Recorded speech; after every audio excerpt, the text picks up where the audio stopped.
Welcome to FlashCore, your sharpest source for daily headlines and deep dives. If you're new here, don't forget to hit that subscribe button and stay ahead of the curve. The Philippines has made a bold and unprecedented move in the ongoing South China Sea dispute, officially releasing a new national map on August 6, 2025. This announcement was met with intense media coverage and immediate international attention, signaling a significant shift in the region's geopolitical landscape. This map is more than just a document. It's a powerful declaration of sovereignty. It clearly marks the country's maritime boundaries and exclusive economic zone, specifically designating the West Philippine Sea as an integral part of the nation. The map visually asserts the Philippines' rights over these waters, leaving little room for ambiguity or dispute. By releasing this map, Manila is directly challenging China's sweeping territorial claims and signaling a decisive shift from a previously passive stance to a more proactive and assertive defense of its national interests. This move is intended to send a clear message to both domestic and international audiences. The new map is anchored in recently enacted laws passed by Congress, which are carefully aligned with the United Nations Convention on the Law of the Sea, or UNCLOS. This legal foundation strengthens the Philippines' position on the world stage and provides a robust framework for defending its claims. The map is also designed to educate Filipinos about their maritime rights, strengthen the resolve of the armed forces, and present a unified front to the world. It aims to foster a sense of national pride and awareness, ensuring that every citizen understands the significance of these waters. The timing of this release is no accident. It comes in the wake of a series of aggressive Chinese actions in the region and a tightening of the Philippines' legal framework. Recent confrontations at sea and new legislative measures have set the stage for this bold step. This is a high-stakes gambit, aiming not only to rally international support, but also to redefine the narrative on Manila's terms. The Philippines is seeking to shift global perception and build a coalition of allies who support its cause. The government hopes that this clear and public assertion of its maritime boundaries will galvanize allies, strengthen regional partnerships, and deter further Chinese encroachment. Joint military exercises and diplomatic outreach are already underway to reinforce this stance, but the risk of confrontation is very real. Beijing has always reacted furiously to such challenges, issuing strong statements and increasing its naval presence in disputed waters. Tensions are running high, and the potential for escalation cannot be ignored. The new map draws a clear and unmistakable line in the water, and the world is watching closely to see how China will respond. The coming weeks could prove pivotal for the future of the region.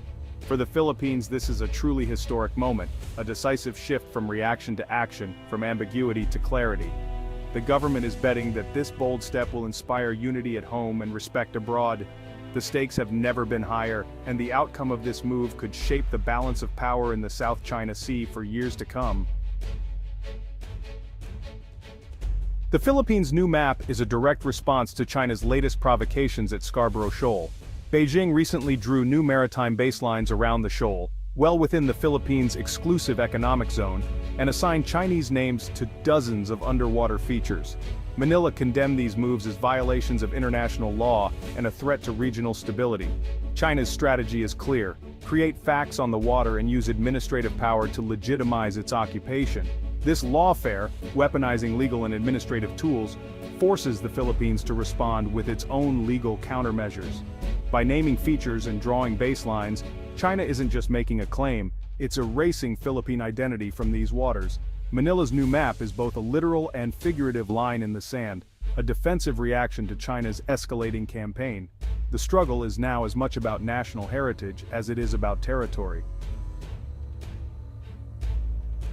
Scarborough Shoal, known as Panatag Shoal to Filipinos, and Huangyandao to the Chinese, has become the epicenter of a heated and ongoing maritime dispute in the South China Sea, drawing international attention and concern. Located just 124 nautical miles from Luzon, Scarborough Shoal has long served as a traditional and vital fishing ground for generations of Filipino fishermen. However, since 2012, Chinese Coast Guard ships have maintained a blockade, preventing Filipino boats from accessing these rich waters and disrupting local livelihoods.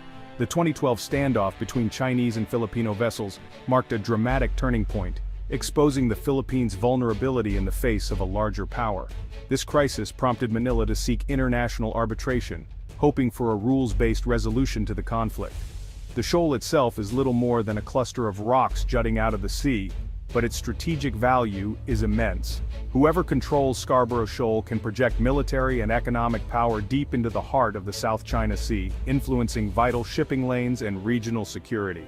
For China, Scarborough Shoal is a key node in its expansive 9-line claim, representing its ambitions in the region. For the Philippines, it is a vital part of its exclusive economic zone, essential for food security and national pride. Every incident of Filipino fishermen being chased away or harassed by Chinese vessels fuels national anger, deepens resentment, and increases pressure on the Philippine government to take action and defend its citizens' rights. Today, Scarborough Shoal stands as a powerful symbol of sovereignty, dignity, and resistance for the Philippines, uniting people from all walks of life in a common cause.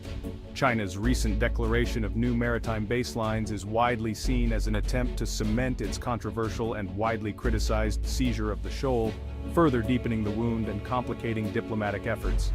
The flashpoint at Scarborough Shoal remains unresolved, with tensions only rising as both sides refuse to back down, making the future of this contested reef uncertain and fraught with risk. In 2016, an international tribunal convened under the United Nations Convention on the Law of the Sea, or UNCLOS, delivered a landmark ruling that reverberated across the globe. The tribunal declared that China's sweeping 9-line, which it used to claim vast areas of the South China Sea, had no legal basis under international law. This decision was the result of years of legal arguments and mounting tensions in the region. The tribunal also specifically addressed the status of Scarborough Shoal, a flashpoint in the dispute. It ruled that Scarborough Shoal consists of rocks, not islands, and therefore cannot generate an exclusive economic zone. This finding invalidated China's claims to the surrounding waters and resources, dealing a significant blow to its expansive ambitions. For the Philippines, this was a sweeping legal victory. The ruling affirmed the Philippines' sovereign rights within its exclusive economic zone, granting it access to vital fishing grounds and potential energy resources. Jubilant scenes erupted in Manila as officials and citizens celebrated what they saw as a triumph of law over power. However, the ruling, though binding under international law, was immediately rejected by China.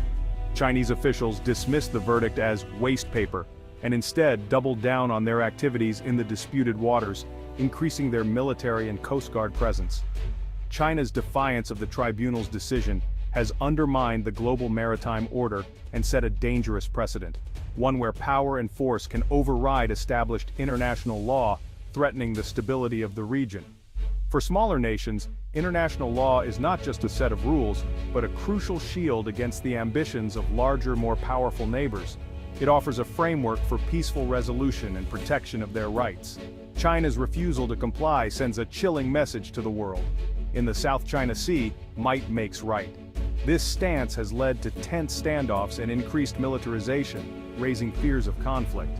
While the legal victory remains unenforced, it continues to serve as the foundation of Manila's position in ongoing diplomatic and legal battles, shaping its strategy in the face of overwhelming odds.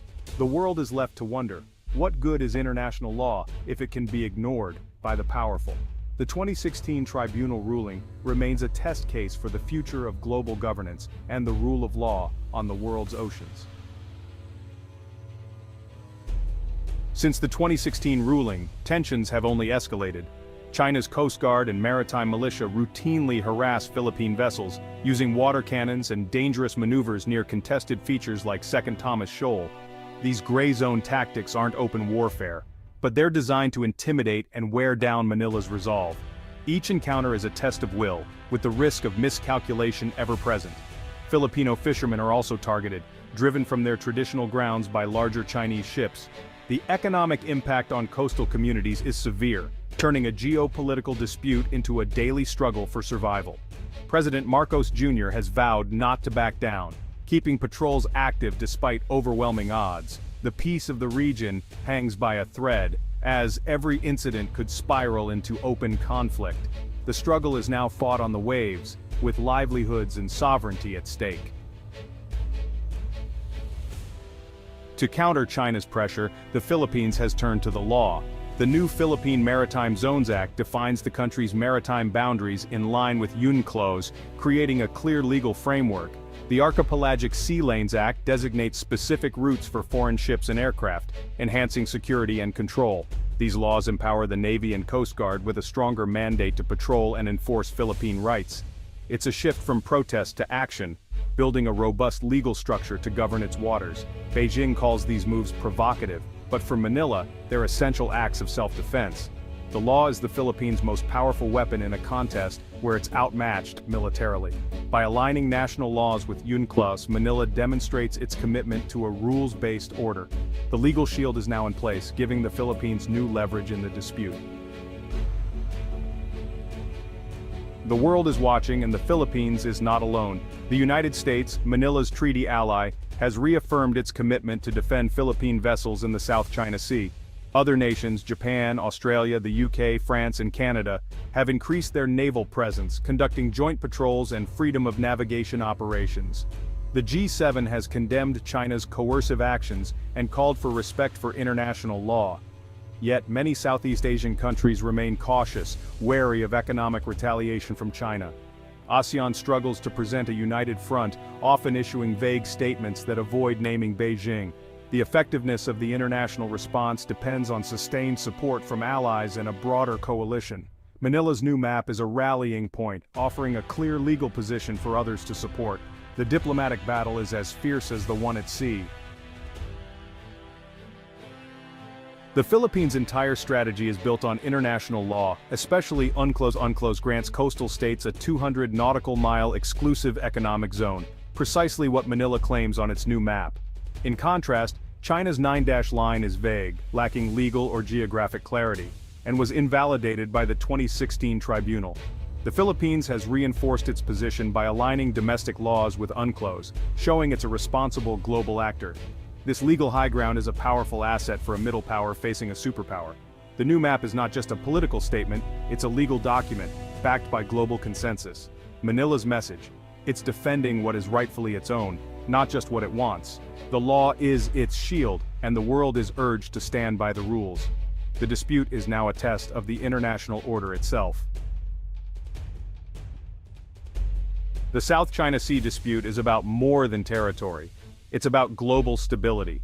1/3 of world shipping, worth over $3 trillion annually, passes through these waters. Any conflict or continued militarization could disrupt trade and send shockwaves through the global economy. The risk of a clash drawing in the US is real, threatening to turn a regional dispute into a great power confrontation. The peace and prosperity of the Indo-Pacific depend on a stable, rules-based order, now under threat. If international law is ignored, it sets a precedent for might over right worldwide. For the Philippines, it's about sovereignty, resources, and the right to exist free from coercion. The new map is a symbol, a stand for law over force, for small nations' rights. The world will feel the ripples of this struggle for years to come.